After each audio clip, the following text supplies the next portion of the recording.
इस समरी में आप सुंदर पिचाई और उनकी गरीबी से लेकर अमीरी तक के सफ़र के बारे में डिटेल में जानेंगे। इसमें आप टेक्नोलॉजी के बारे में भी जानेंगे कि कैसे उन्होंने क्रोम और एंड्रॉयड को उस मुकाम तक पहुंचाया जहां वो आज है। तो आइए लैरी पेज के सबसे खास राइट हैंड शख्स और उनके टॉप तक पहुंचने के सफ़र के बारे में सुनते हैं। सुंदर पिचाई की शुरुआती जिंदगी और पढ़ाई।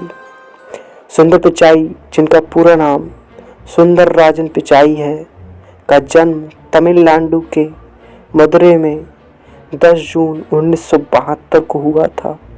उन्होंने चेन्नई के एक स्कूल में अपनी पढ़ाई शुरू की थी। वे अशोक नगर इलाके में रहते थे। पिचाई हमेशा अपनी क्लास में टॉप करते थे। बचपन से ही पढ़ाई में बेस्ट थे। सुंदर पिचाई के पिता R.S. पिचाई एक इलेक्ट्रिकल इंजीनियर के तौर पर English electrical company of India में काम करते थे। R.S. पिचाई और उनकी पत्नी लक्ष्मी पिचाई अब अमेरिका में रहते हैं। लक्ष्मी पिचाई एक स्टेनोग्राफर थीं। उनका काम लेक्चर और स्पीच को शॉर्ट हैंड में टाइप करना था। बाद में सुंदर पिचाई के पिता ने इलेक्ट्रिकल कंपोनेंट की मैन्युफैक्चरिंग प्लांट शुरू की। R.S. पिचाई के प्रोफेसर ने शायद सुंदर को इंजीनियरिंग की पढ़ाई करने के लिए इंस्पायर किया था। सुंदर पिचाई की नानी रंगा नायकी का मानना था कि उनका पोता हमेशा काम को खेल से ज़्यादा जरूरी मानता था। सुंदर पिचाई को क्रिकेट का शौक था, लेकिन उन्होंने कभी भी खेल को अपनी पढ़ाई के बीच में आने नहीं दिया। बचपन में सुंदर पिचाई को उनकी फैमिली राजेश नाम से पुकारती थी। उन्हें साइंस और मैथ का सब्जेक्ट बहुत पसंद था। उनके कुछ खास दोस्त थे और वे हमेशा अपने काम पर ज़्यादा ध्यान देते थे। सुंदर पिचाई के प्रिंसिपल को उनका स्कूल में बिताया हुआ वक्त याद नहीं है, लेकिन आजकल उनकी कामयाबी और अचीवमेंट के बारे में ज़रूर जानते हैं। प्रोफेसर के मुताबिक शंकर नाम का एक स्टूडेंट पिचाई के साथ पढ़ाई में मुकाबला करता था। शंकर अब IIT मद्रास में प्रोफेसर हैं। जवाहर नवोदय विद्यालय से मैट्रिक का एग्जाम पास करने के बाद सुंदर पिचाई एक ऐसे स्कूल में पढ़ने गए जो कि IIT मद्रास के कैंपस के अंदर था। उनका नाम था बानावानी स्कूल। वहाँ के स्टाफ को सुंदर के बारे में कुछ खास याद नहीं है, क्योंकि स्कूल छोड़े हुए सुंदर को 25 साल हो चुके हैं। उन्हें पढ़ाने वाले सभी टीचर रिटायर हो चुके हैं। 12th का एग्ज़ाम ख़त्म होने के बाद सुंदर पिचाई ने JEE के एग्ज़ाम को पास किया और IIT खड़गपुर में सीट हासिल की। उन्होंने कॉलेज में मेट्रोलॉजी इंजीनियरिंग की पढ़ाई की। अपनी ग्रेजुएशन की डिग्री पूरी करने के बाद सुंदर पिचाई आगे की पढ़ाई के लिए अवार्ड चले गए। वे master in science in material science and engineering के लिए स्टैनफोर्ड गए। यहाँ उन्हें सीबेल स्कॉलर का खिताब दिया गया। सुंदर पिचाई ने पेंसिल्वेनिया यूनिवर्सिटी के वार्डन स्कूल में MBA किया। वार्थन में सुंदर पिचाई को पामर स्कॉलर नाम से नॉमिनेशन मिला। सुंदर पिचाई की फैमिली का मानना है कि वह एक प्यारे इंसान हैं जो अपने फैमिली मेंबर को इज्जत देते हैं। उन्हें फैमिली से और शहर के लोगों से भी बहुत प्यार मिलता है और सब उनकी तारीफ करते हैं।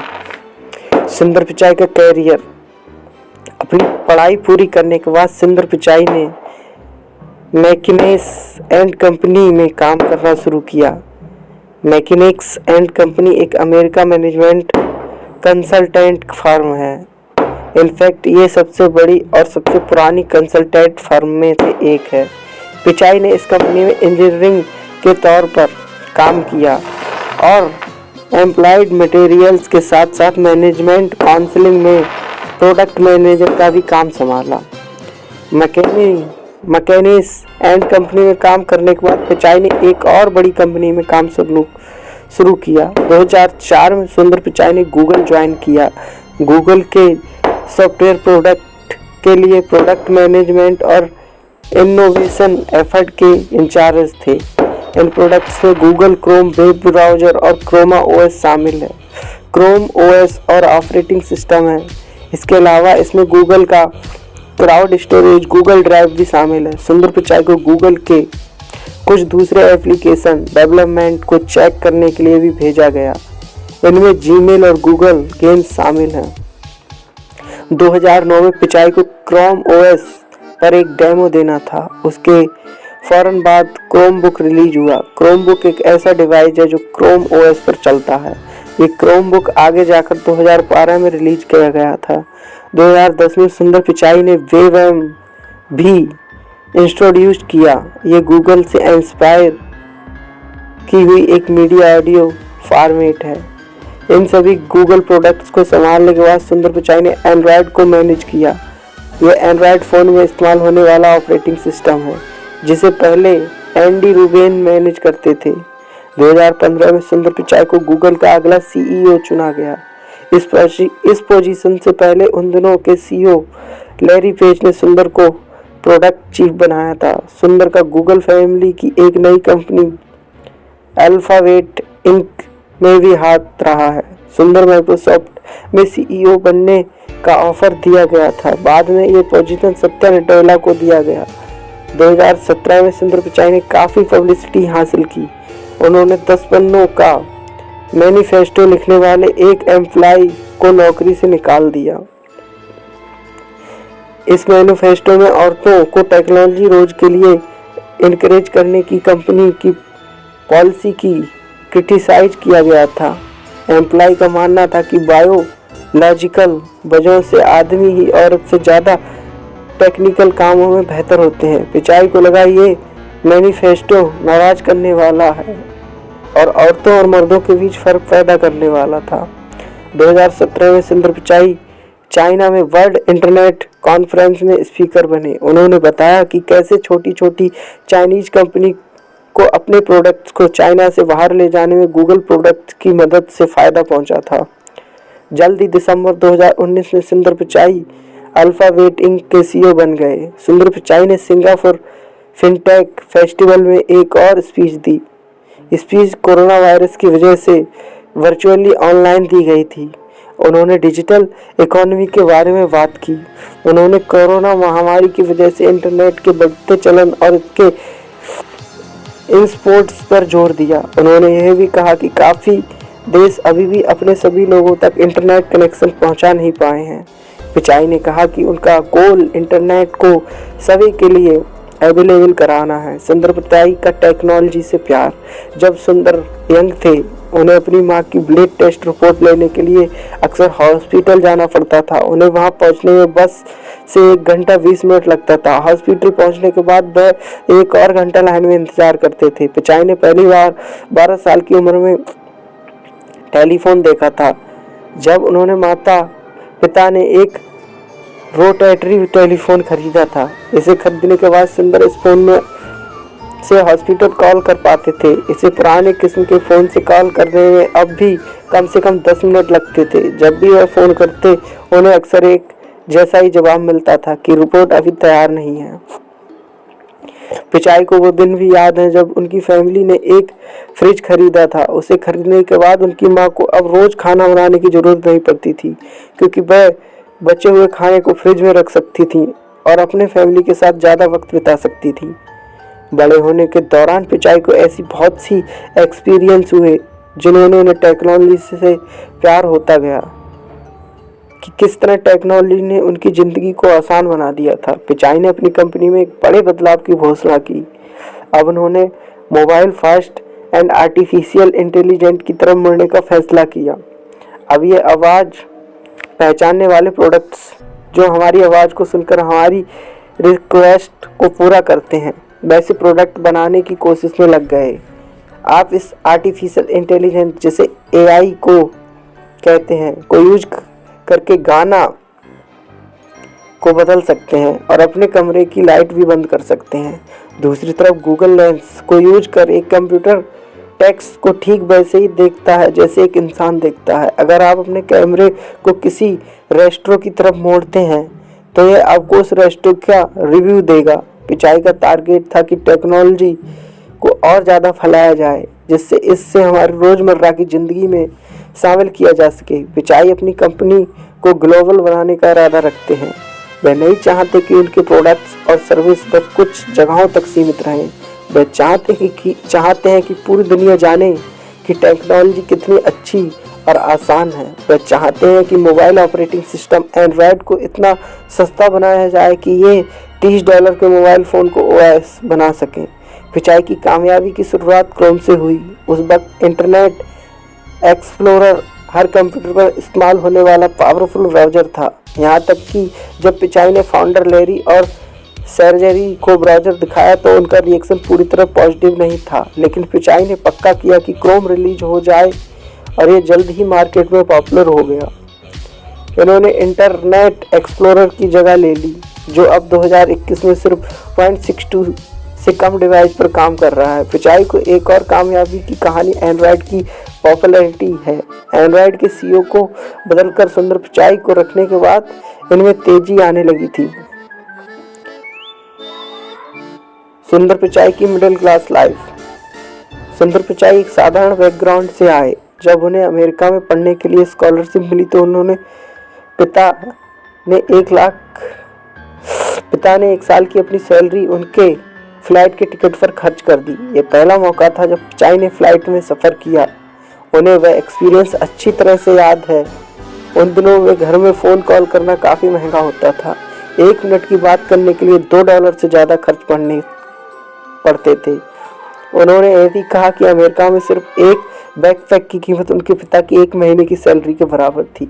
वह इन महंगे बैकपैक को बजाय पुराने इस्तेमाल किए हुए बैकपैक खरीदा करते थे। शुरुआत में उनका घर बड़ा नहीं था। वह अपने किराएदारों के साथ रहते थे। सुंदर अपने छोटे भाई के साथ अपने घर लिविंग रूम पर ज़मीन पर सोते थे। पिचाई अपनी जड़ों से जुड़े रहे और अपने बेटे को बचपन में फ़ोन नहीं रखने दिया, लेकिन उनका बेटा क्रिप्टोकरेंसी और एथेरियम में ज़रूर इन्वेस्ट करता है। पिचाई का कहना है कि वह ये देखकर हैरान होते हैं कि टेक्नोलॉजी किस तरह से काम करती है। उन्होंने अपने बेटे को फ़ोन यूज करने की इजाज़त नहीं दी, लेकिन क्रिप्टोकरेंसी में इन्वेस्ट कर पैसा कमाने की इजाज़त दे दी। वह टीवी देखने को लेकर भी अपने बच्चों को डिसिप्लिन में रखते हैं। कॉलेज में पिचाई के पास कुछ खास नहीं था। वह बिना टीवी वाले बहुत छोटे से फ्लैट में रहते थे। उनके पास गाड़ी भी नहीं थी, उनके पास महंगी चीज़ें नहीं थी, इसलिए वह अपनी लाइफ में छोटी छोटी चीज़ों को इम्पोर्टेंस देते हैं। हर मिडिल क्लास शख्स की तरह वह बस में सफ़र करते हैं। उनके पिता के पास नीले रंग का स्कूटर था और उनकी यही फैमिली के लिए सफ़र करने का इकलौता जरिया था। उनके पिता ने सुंदर उनके भाई को अच्छी और आसान लाइफ देने के लिए एक स्कूटर खरीदा था। इसे खरीदने के लिए उन्होंने 3 सालों तक सेविंग की थी। पिचाई अपने माता पिता और उनके छोटे भाई उस छोटे स्कूटर पर बैठते थे। पैसों की तंगी के बावजूद पिचाई के माता पिता ने हमेशा अपने बच्चों की पढ़ाई पर पैसा ठीक से खर्च किया। वे अपनी सारी सेविंग अपने बच्चों के लिए खर्च करते थे ताकि उन्हें हर मौका मिल सके। अपनी गर्लफ्रेंड अंजलि को डेट करने के दौरान सुंदर के पास फ़ोन नहीं था। स्मार्टफोन तो दूर की बात है, वह एक लड़की को गर्ल्स हॉस्टल भेज देते और उसकी अंजलि को बुलाया करते थे। वो लड़की हॉस्टल जाती थी और ज़ोर ज़ोर से चिल्लाती कि सुंदर अंजलि से मिलने आया है, और ये उनके लिए बड़ा एम्ब्रेसिंग होता था। लेकिन उनके पास कोई और रास्ता नहीं था। सुंदर के अमेरिका जाने के बाद भी अंजलि से 6 महीने तक बात नहीं कर सके थे। इसकी वजह से उनकी फाइनेंशियल कंडीशन थी। एक वो दौर था जब उनके पास फ़ोन करने के लिए भी पैसे नहीं थे, और आज वो वक्त है जब लोग उनकी अर्निंग और नेटवर्थ के बारे में गूगल पर सर्च करते हैं। भले ही आज वह करोड़पति हैं, लेकिन वह सीधी सादी लाइफ जीना पसंद करते हैं। सुंदर पिचाई की क्रिटिसिज्म और बैकलैश। 2018 में United state house judiciary committee ने कई मामलों में गूगल से पूछताछ की। कमेटी को मानना था कि गूगल ने अपने प्लेटफॉर्म को पॉलिटिक्स के लिए गलत यूज किया था और अपने यूजर के कॉन्फिडेंशियल और सेंसिटिव डेटा चुरा लिया था। गूगल पर चाइना में सेंसर किया गया सर्च ऐप का प्लान बनाने का भी दोष लगा।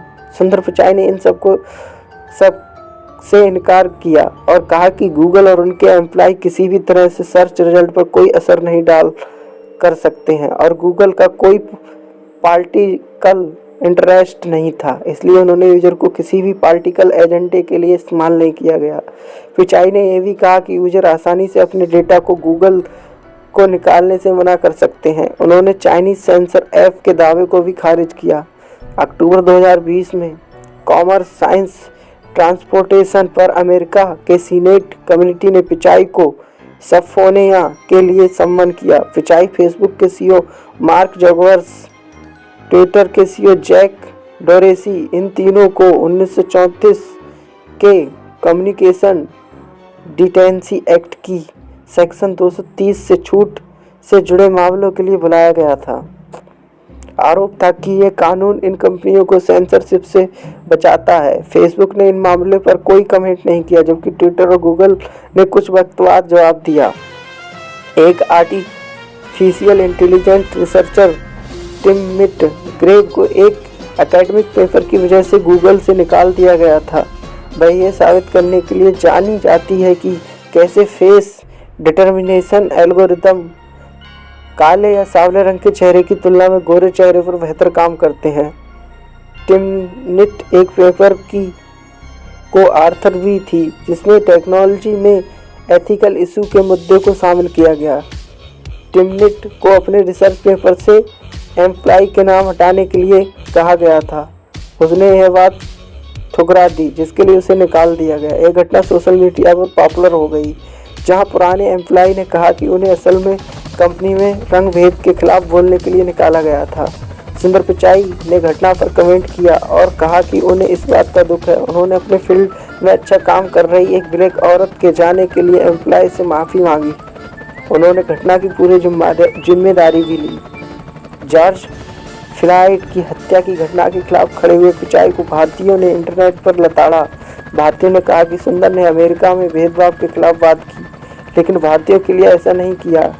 ट्वीट करने के बाद अलावा गूगल की मेमोरी में यूट्यूब और अल्फ़ाबेट होम पेज पर भी मैसेज लिखा गया था। ट्विटर यूजर ने खासकर भारत में दलित की हत्या के बारे में पिचाई की चुप्पी साधने पर उनकी खिंचाई की और उन पर दोगलेपन का आरोप लगा दिया। निष्कर्ष, तो इस समरी ने आपको पिचाई की ज़िंदगी के कई अलग अलग पहलुओं से रूबरू कराया। आपने अपनी साधारण शुरुआत और भारत में उनकी ज़िंदगी के बारे में पढ़ा। आपने उनकी फैमिली और टेक्नोलॉजी से उनके प्यार के बारे में जाना। साथ ही आपने उनकी पर्सनल लाइफ और उनकी शादी के बारे में भी पढ़ा। इस समरी ने आपको डिटेल में समझाया कि कैसे सुंदर अमेरिका गए और दुनिया की सबसे बड़ी कंपनी में से एक के सीईओ बने। आपने उनके संघर्ष, पैसों की तंगी और टॉप पर पहुंचने तक की इंस्पिरेशन के बारे में भी जाना। Thank you guys. अगर आपको मेरी ये बनाई गई समरी पसंद आई हो तो कृपया अपनी राय कमेंट्स बॉक्स में ज़रूर दें और मेरे आने वाली वीडियो को देखने के लिए बेल आइकन पर क्लिक करें और मेरे चैनल को सब्सक्राइब करना ना भूलें, ताकि आने वाली वीडियो की नोटिफिकेशन आप तक सबसे पहले पहुंच सके। Thank you guys, love you everyone.